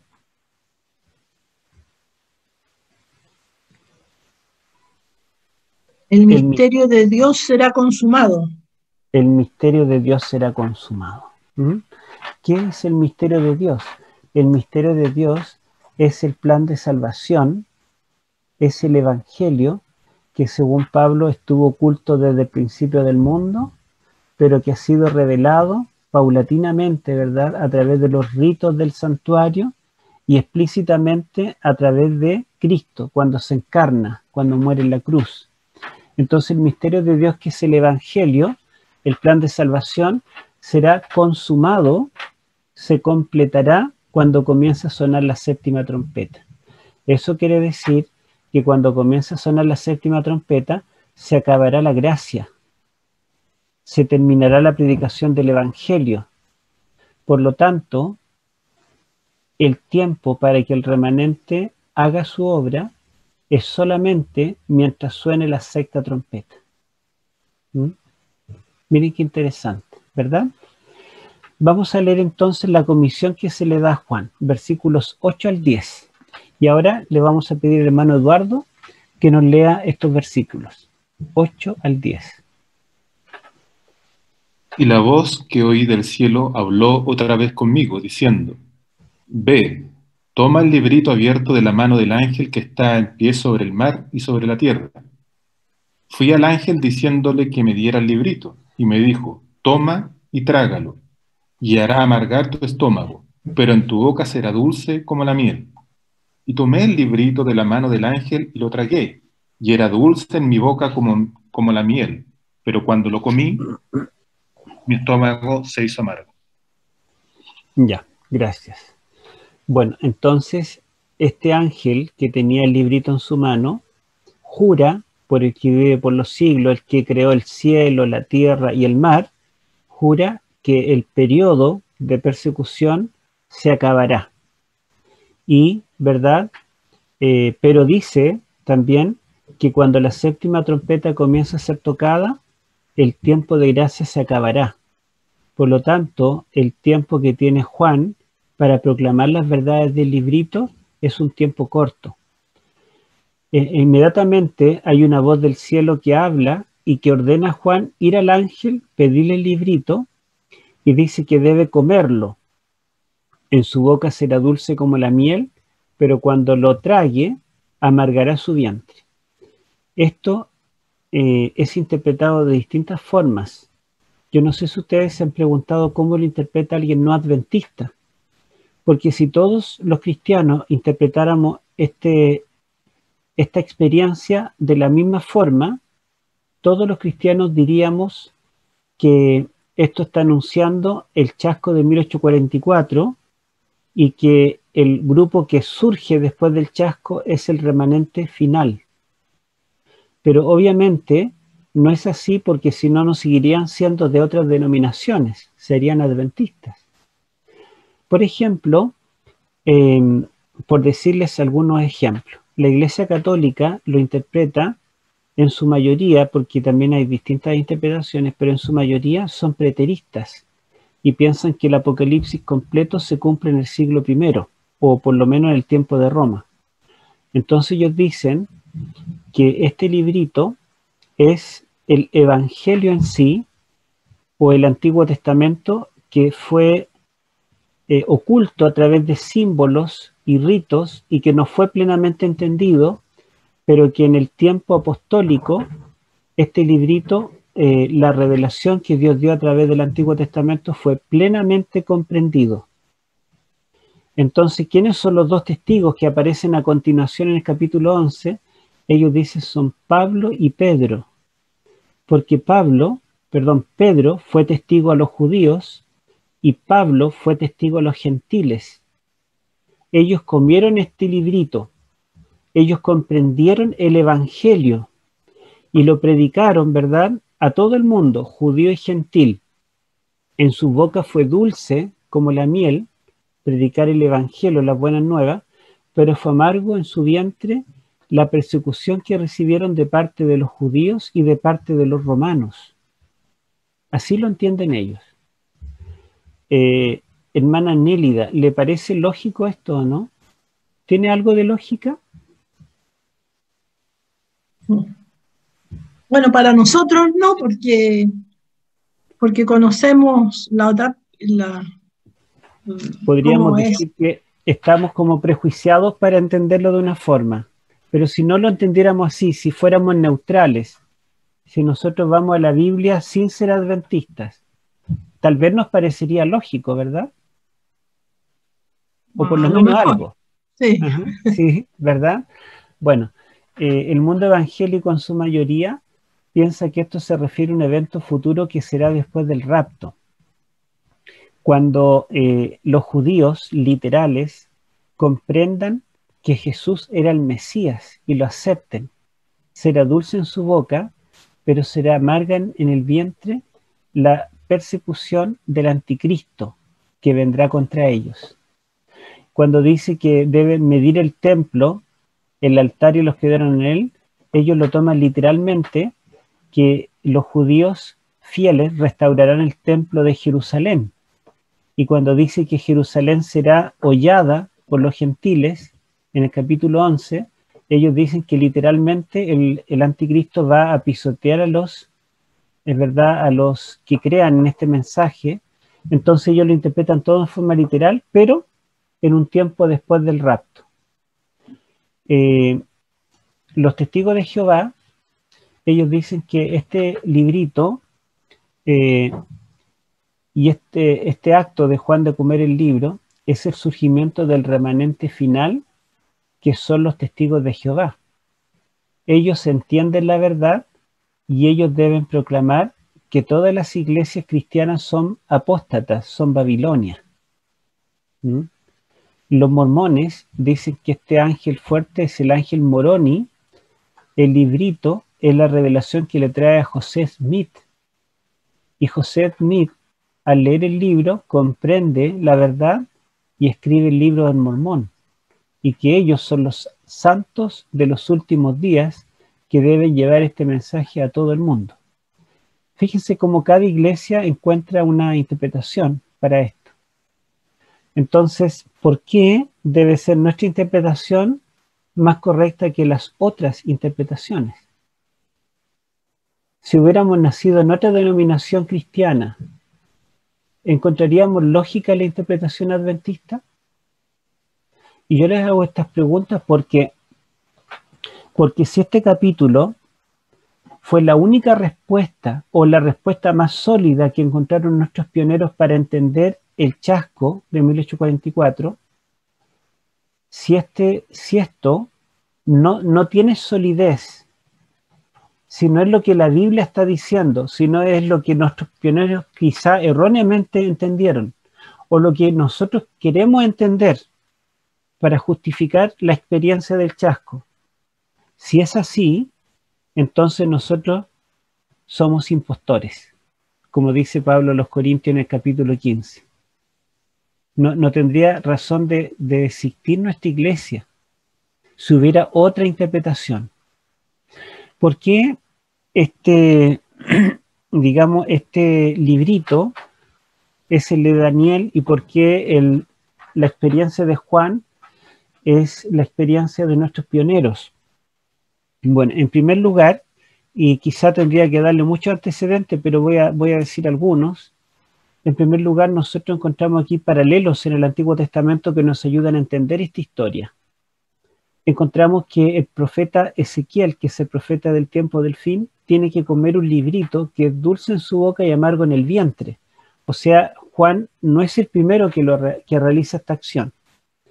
¿Y qué representa esta acción simbólica de Juan de comer el libro, es dulce en la boca, amargo en el vientre?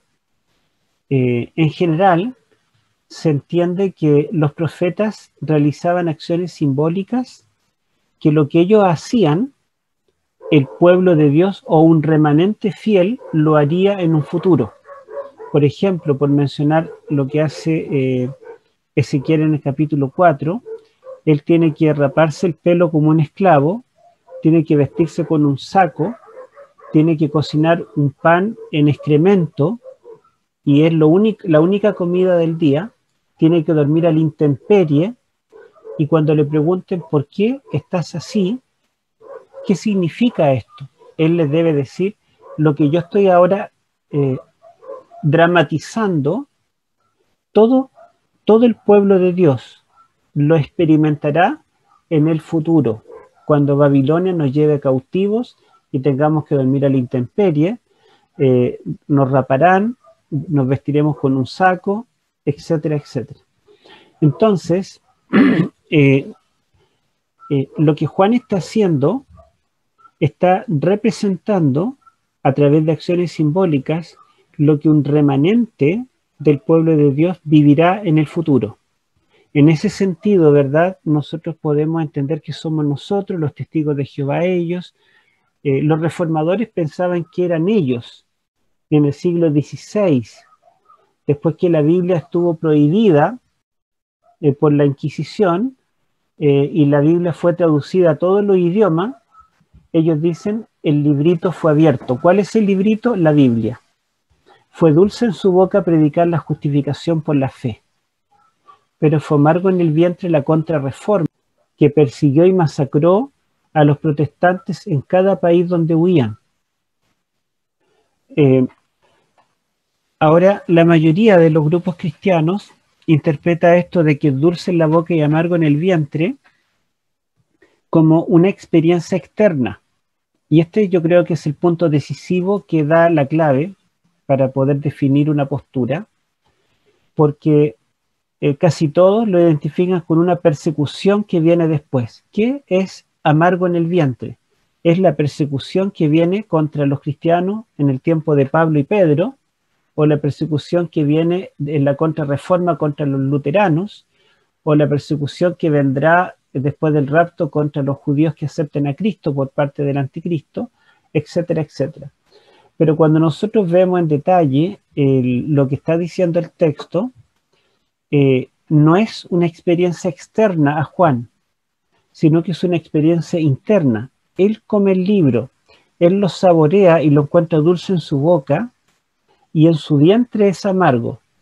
O sea, esto no es en relación a algo externo, no es en relación a una persecución, sino que es una experiencia que él vive.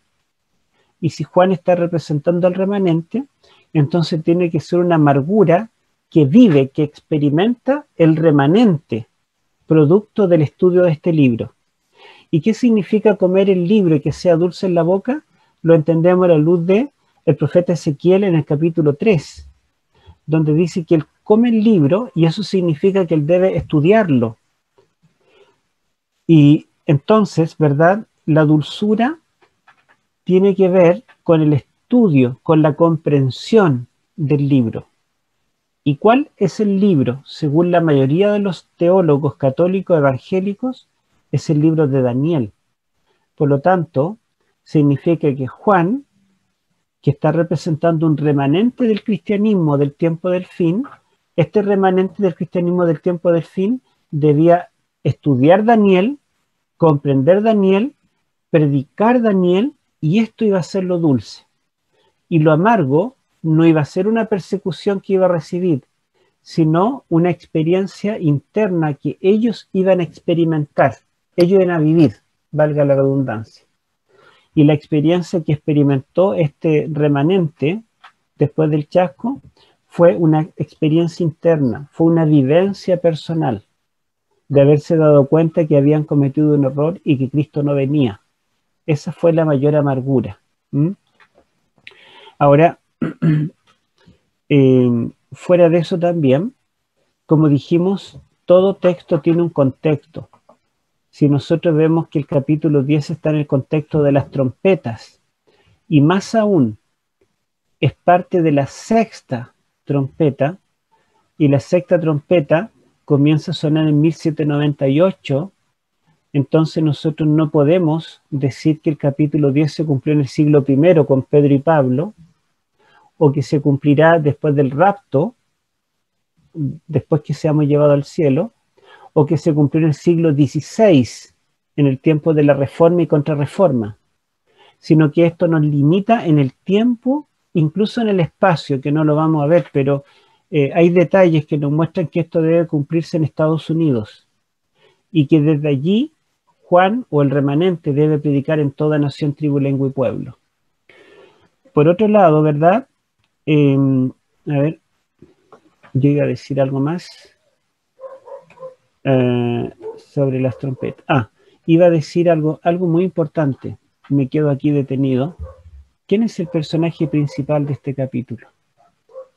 ¿Será el remanente? ¿Será Juan? ¿Quién será el personaje principal? Yo sé que hay alguien que está hablando. A ver, vamos a mirar. Jesús, el gran ser. Amén, ¿verdad? Es Jesús. Entonces yo les pregunto, Jesús es el personaje principal. ¿Y quién es la clave para entender cada misterio de Daniel o de Apocalipsis? Es Jesús. Si este personaje glorioso es el mismo que viene en Daniel 10 al 12. En Daniel 10 al 12, este ser viene para mostrar una secuencia histórica, cronológica, sucesiva, que va desde el tiempo del profeta, el rey Ciro, hasta la segunda venida, hasta que venga Miguel. Y las trompetas, que es el contexto de este capítulo, también nos muestran una secuencia histórica que va desde los tiempos del profeta, el tiempo del Imperio Romano, hasta el fin. Entonces, eso nos da la pauta para entender esta profecía en ese contexto amplio de la historia, pero específicamente dijimos que este ser glorioso, su rostro como el sol, nos recuerda a la Shekinah que brillaba en el día de la expiación. Y los dos santos que están con él nos recuerdan justamente los querubines del arca. En Apocalipsis 10 y 11 también este ser glorioso y los dos testigos nos recuerdan el arca que era vista en el día de la expiación. Y esta arca quedó al descubierto después de 2300 tardes y mañanas, cuando el santuario celestial debía comenzar a ser purificado. Si esta profecía de los 2300 días proféticos llega hasta 1844, y es el momento, ¿verdad?, cuando se revela la gloria de Dios en el Santísimo, eso significa que esa es la fecha del remanente. No es el siglo I con Pedro y Pablo, no es el tiempo después del rapto con los judíos, no es el tiempo de la Reforma con Lutero, Calvino, Zwinglio, sino que es el tiempo. Porque las otras trompetas nos muestran eventos anteriores en la historia. De hecho, las 4 primeras trompetas terminan con la historia del Imperio Romano. Entonces, cualquier cumplimiento que queramos en el siglo I, II o en el tiempo del Imperio Romano no entra. La 7ª trompeta nos habla del fin de la gracia. Lo dice en el capítulo 10, versículo 7, que cuando suene la 7ª trompeta, se acabará la gracia. Por lo tanto, decir que esto se cumple después del rapto no calza. El periodo histórico en el cual debemos ubicar esta experiencia es después de 1798, específicamente lo que pasó en 1844. Bueno, y para terminar, vamos a leer el capítulo 10, versículo 11, hermano Eduardo. 10, 11. Y tomé el librito de la mano del ángel y lo tragué, y era dulce en mi boca como la miel, pero cuando lo comí, mi estómago se hizo amargo. Y me dijeron, te es necesario profetizar otra vez a muchos pueblos y naciones, y lenguas y reyes. Gracias. Entonces, después que Juan comió el libro, fue dulce en su boca, pero amargo en el vientre, él experimentó esta amarga experiencia y podríamos decir que quedó desechado, pero no, porque la misma voz que le ordenó comerlo y que le anticipó que sería dulce y amargo, esta misma voz lo vuelve a comisionar y le dice, es necesario que profetices otra vez. Yo les pregunto, en el capítulo 10, ¿dónde Juan ha profetizado? Lo único que hizo en el capítulo 10 Juan fue comerse un libro, ¿o no? Pero ahora le dice, mira, es necesario que profetices otra vez. Así que aquí mismo nos está interpretando qué significa comer el libro. ¿Qué significa comer el libro? Significa que Juan profetizó a diestra y a siniestra, y es necesario que otra vez profetice sobre muchos pueblos, nación y lengua. Por lo tanto, la experiencia de comer el libro significa entregar un mensaje profético a viva voz a todo el mundo. Eso fue lo que hicieron los pioneros. Cuando ellos descubrieron esta profecía de Daniel 8:14, ellos comenzaron a proclamar esta profecía a todas partes. Y les dije, incluso vendieron sus casas para poder financiar la predicación del Evangelio. Y ahora, esta voz del cielo le dice, Juan, es necesario que profetices otra vez. Significa que la experiencia dulce y amarga fue profetizar o predicar un mensaje profético. ¿Mm? Y el que se le diga que lo haga otra vez, da a entender que el remanente no fue desechado por haber experimentado el chasco.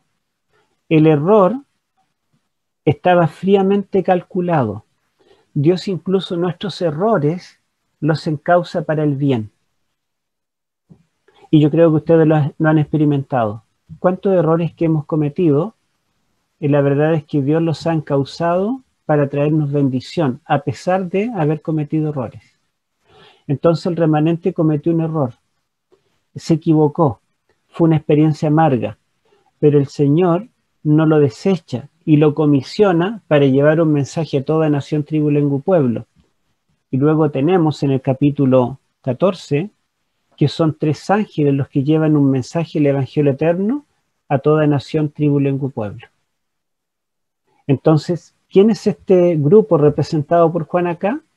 Es el mismo grupo representado en el capítulo 14 por los 3 ángeles, que tienen un mensaje que entregar a toda nación, tribu, lengua y pueblo. ¿Hasta cuándo? Hasta que comienza a sonar la 7ª trompeta, porque allí ya el tiempo de gracia se acabará. ¿Mm? Es el mensaje que tenemos que predicar. Y el chasco es un método divino en la Biblia. Tenemos el más conocido, el chasco de la cruz. Los apóstoles estudiaron las profecías, trataron de interpretar qué significaba el evento Cristo.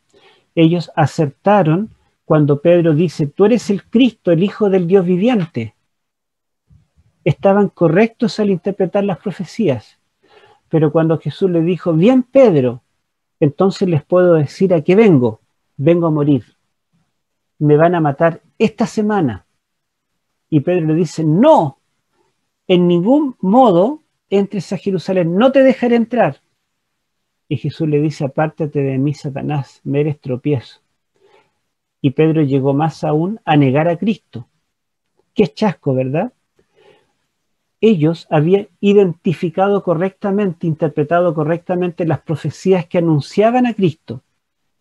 Pero, ¿qué haría Cristo en ese momento? Erraron. Ellos pensaban que Cristo venía a reinar, pero venía a morir. Los pioneros adventistas interpretaron correctamente las profecías, ¿verdad? Sin embargo, erraron en el evento. ¿Qué haría Cristo en 1844? Ellos pensaron que Cristo vendría a la tierra, pero no. Cristo comenzaría a juzgarnos en el santuario celestial. Entonces Dios permitió el chasco de los apóstoles, ¿verdad? Porque eran multitudes los que lo seguían. Pero después del chasco de la cruz, quedaron solo 120. Allí se probó que eran sinceros. Y después del chasco milerita, que había entre 500.000 a 1.000.000 de adventistas que predicaban 1844, quedaron solo 50 personas. Entonces es un método divino para colar y dejar solamente a los sinceros. Dios permite estos chascos, sin embargo, Dios los encausa para bien. Esto es el capítulo 10, y como digo, no podemos separarlo de la sexta trompeta, es parte de la sexta trompeta. Y esto nos da la pauta cronológica y geográfica para ubicar al remanente en el tiempo y en el espacio. Que Dios les bendiga, hermanos, y vamos a dejar algunos minutos para alguna interacción.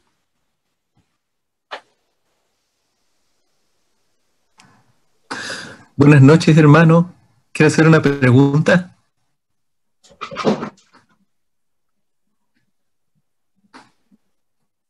Buenas noches, ¿sí? ¿Se escucha, hermano? Ya, gracias. Buenas noches a cada uno, cada hermano. Hermano Héctor, mire, mi consulta es más que nada porque entiendo también que cuando el gran ser, ¿cierto?, que jura por el que vive, que hizo los cielos, la tierra, dice que ya no, el tiempo no sería más, que eso también incluye que las profecías de tiempo terminan en ese momento, y que eso también, no sé si usted después me corrige también, que ya no habría más profecías de tiempo, y que, por ejemplo, el tema que normalmente se vuelve a repetir de poner fechas sobre la venida de Jesús, eso se acabó porque él ya juró que se iba a acabar el tiempo. Entonces quería si me podía aclarar y si aparece eso en alguna cita de Elena de White. Gracias.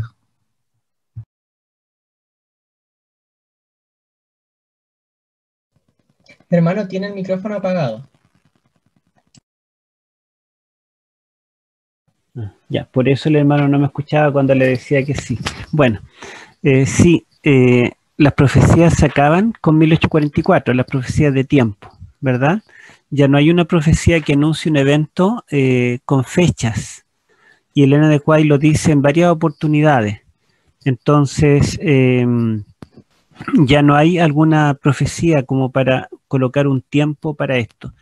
Y la última profecía en Daniel capítulo 12 son los 1335 días, que nos llevan justamente a 1844, la última profecía de tiempo que se nos anuncia.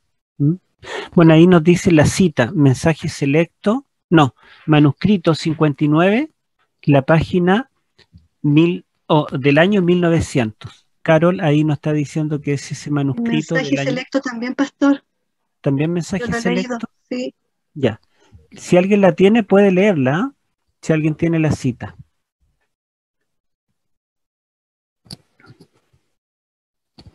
Bueno, si no la tienen, o si la pueden buscar Tengo a mano el libro. Mientras escuchamos otras opiniones o preguntas. Disculpe, habla Claudia.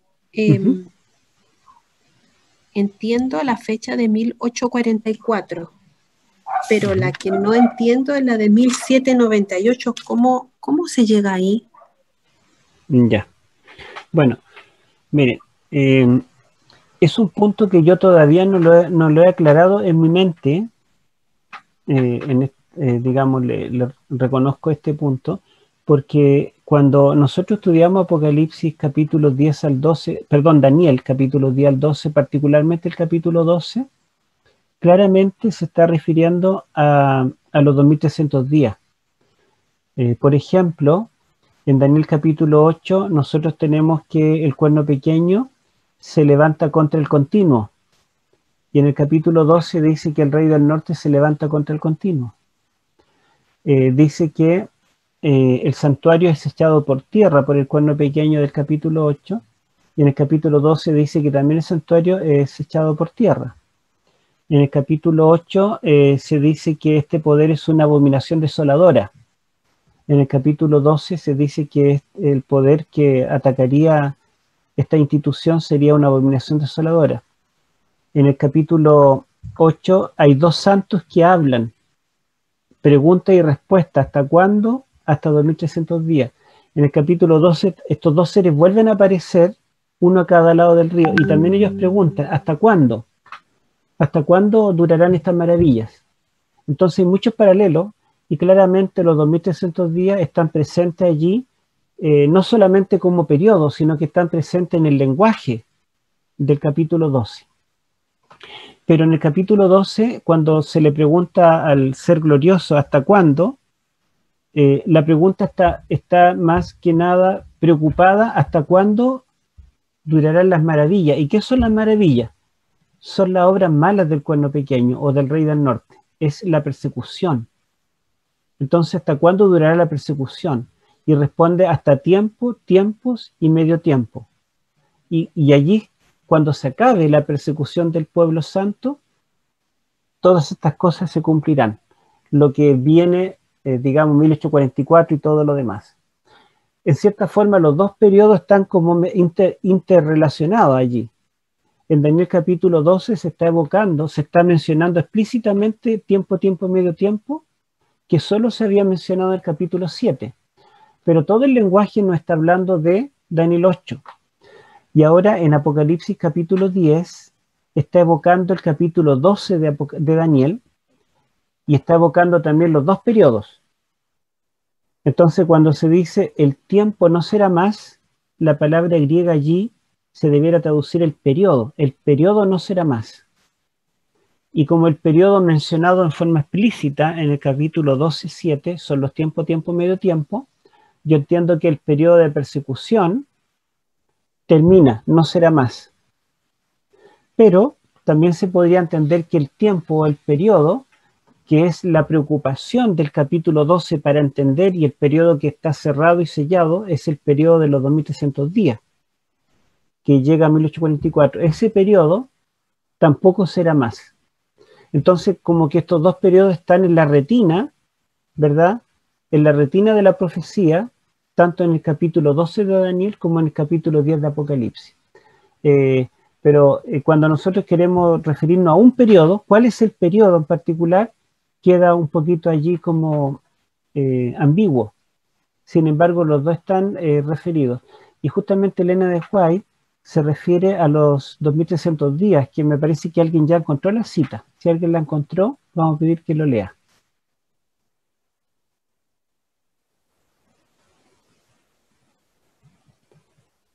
A ver, alguien lo escribió, aparece allí.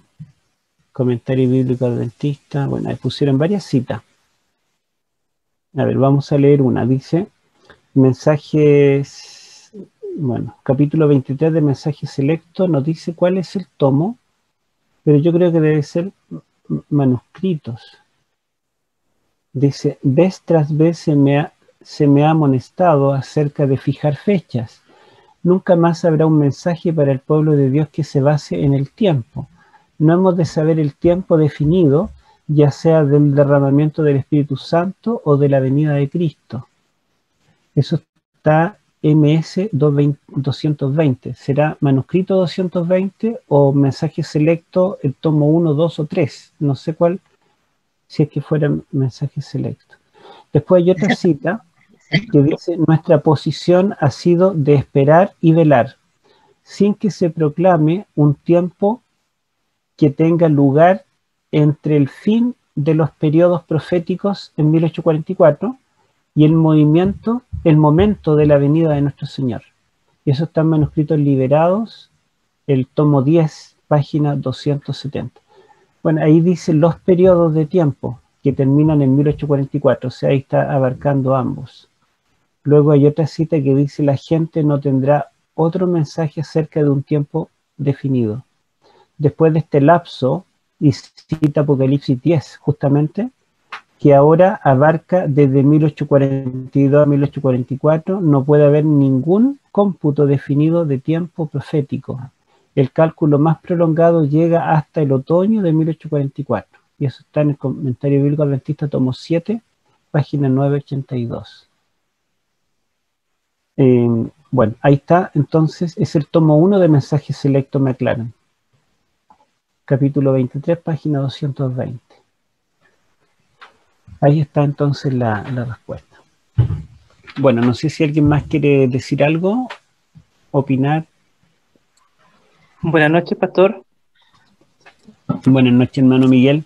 Buenas noches también a mis queridos hermanos, espero todos se encuentren muy bien.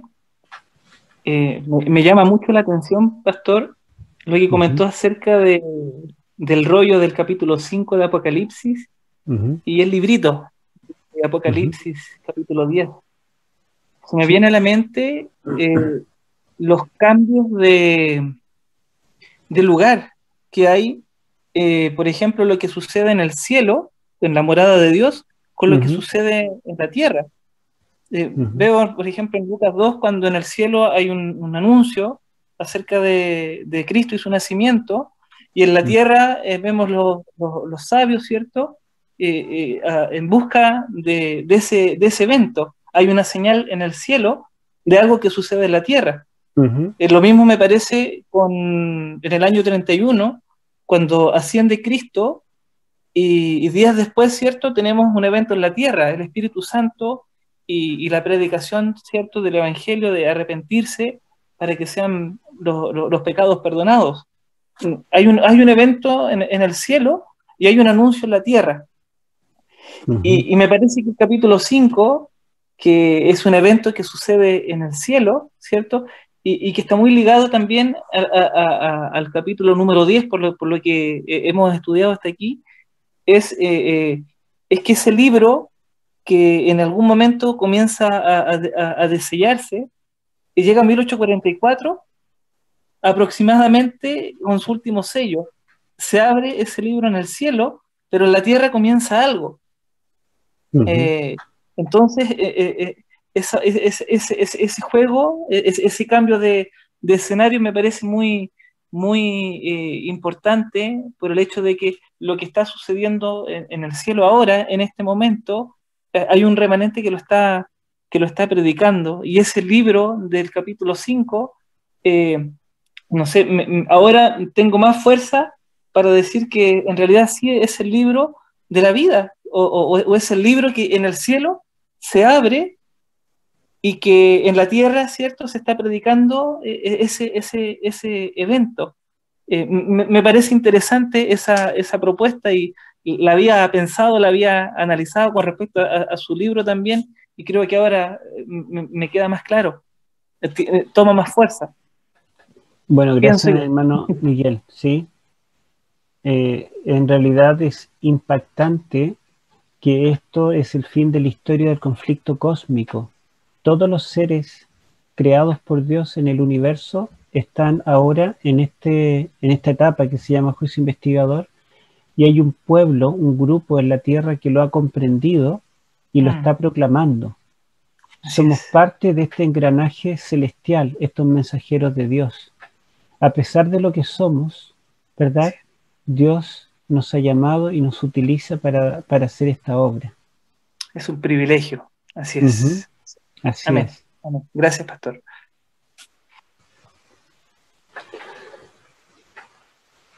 Entre paréntesis, yo en mi libro doy más detalles de esto, porque es importante, y la verdad es que soy majadero en dedicar tiempo y tinta para explicar y fundamentar por qué es la única posibilidad de interpretación, porque menciono todas las otras interpretaciones de todos los grupos cristianos, pero si nuestra interpretación no es la correcta, de acuerdo al texto original en griego, o de acuerdo al contexto, o de acuerdo a su cumplimiento histórico, entonces no tenemos razón para existir. Entonces, o se sostiene en nuestra iglesia, o se cae. Apocalipsis 10 es fundamental. Y ustedes se dan cuenta que es la única parte del Apocalipsis donde nuestros teólogos no se ponen de acuerdo, es las trompetas. Y son el contexto, o sea, las trompetas, lo único que nos puede decir en forma certera dónde ubicar el capítulo 10. Pero el capítulo 10 somos unánimes como adventistas. Sin embargo, las trompetas, hay distintos lugares o tiempos, periodos en los cuales se ubican. Por tanto, ¿verdad?, es importante. Y las trompetas deben ser entendidas a la luz de la misma historia que este ser glorioso está contando a Daniel allí, en el capítulo 11. La misma historia que abarca los periodos antiguos, que obviamente Babilonia, o sea, Medo-Persia y Grecia ya no están, pero que va desde Roma imperial a Roma papal. Esa misma historia y esos mismos actores son los que deben estar en las trompetas del Apocalipsis, no otros actores como el Imperio Otomano o el Imperio Bizantino o los árabes modernos o China. Ninguno de esos actores son parte de las trompetas porque no son parte de la historia que se le revela a Daniel por este mismo ser en el capítulo 11 de su libro. Por eso es que es importante y por eso es que justamente Cristo es la clave para entender las trompetas.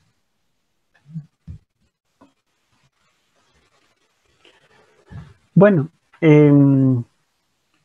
este capítulo es corto, parece fácil, pero ustedes pueden ver que en realidad tiene profundidad y hay varios detalles que ver, pero creo que fue necesario explicarlo así porque nosotros muchas veces lo hemos escuchado en distintos cursos bíblicos, pero es necesario fundamentar y saber por qué creemos lo que creemos. Y tenemos que dar razón de la esperanza que hay en nosotros. Que Dios les bendiga, hermanos. Vamos a concluir entonces con una oración. A ver, ¿a quién le pedimos?